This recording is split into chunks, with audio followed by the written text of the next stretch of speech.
గ్రామ పంచాయతీ ఎన్నికల షెడ్యూల్ విడుదల కావడంతో పల్లెల్లో హడావిడి నెలకొంది. ఇప్పటికే మొదటి విడత నామినేషన్ల ప్రక్రియ మొదలు కావడంతో ఓటర్లను ప్రసన్నం చేసుకోవడానికి అభ్యర్థులు ప్రయత్నాలు చేస్తున్నారు. ఈ నేపథ్యంలో అత్యంత వెనుకబడిన కుల సంఘాల ప్రతినిధులు జీవో 46 పై స్టే ఇవ్వాలని న్యాయస్థానంలో పిటిషన్ దాఖలు చేశారు. అత్యంత వెనుకబడిన కులాలకు రిజర్వేషన్లు కేటాయించాలని పిటిషనర్ల తరఫున న్యాయవాది గురువారం కోర్టు దృష్టికి తీసుకువచ్చారు. బీసీలలో ABCD వర్గాల ఆధారంగా రిజర్వేషన్లు ఇవ్వాలని కోరారు. ఈ నేపథ్యంలో పంచాయతీ ఎన్నికలపై స్టే ఇవ్వడానికి హైకోర్టు నిరాకరించింది. శుక్రవారం నవంబర్ 28న తెలంగాణ హైకోర్టు ఈ పిటిషన్పై విచారణ చేపట్టింది. ఇప్పటికే ఎన్నికల ప్రక్రియ మొదలైందని తెలిపింది.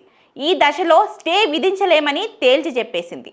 గ్రామ పంచాయతీ ఎన్నికలకు నోటిఫికేషన్ విడుదలయ్యాక ఎందుకు సవాల్ చేస్తున్నారని పిటిషనర్లను ప్రశ్నించింది హైకోర్టు. ఈ విషయంపై కౌంటర్ దాఖలు చేయాలని ప్రభుత్వానికి ఆదేశాలు జారీ చేసింది.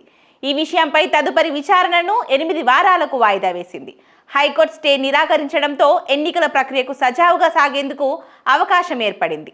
ఇక ఎన్నికల సంఘం షెడ్యూల్ ప్రకారం డిసెంబర్ 11న మొదటి విడత, డిసెంబర్ 14న రెండో విడత, డిసెంబర్ 17న మూడో విడత పోలింగ్ జరగనుంది.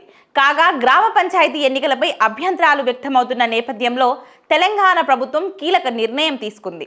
పంచాయతీరాజ్ గ్రామీణాభివృద్ధి శాఖ కమిషనరేట్లో ప్రత్యేక లీగల్ సెల్ ఏర్పాటు చేసింది. ఈ లీగల్ సెల్లో సూపరింటెండెంట్ స్థాయి అధికారులను నియమించింది.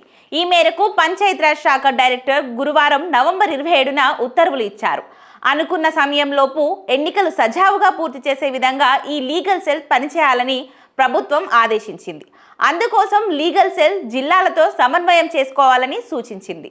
మహబూబాబాద్ జిల్లా కే సముద్రం మండలం మహబూబ్పట్నం సర్పంచ్ ఎన్నికలపై హైకోర్టు స్టే విధించింది.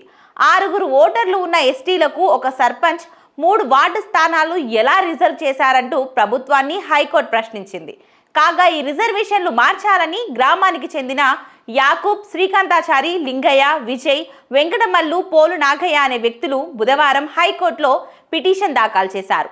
దీన్ని విచారించిన కోర్టు స్టే విధించింది.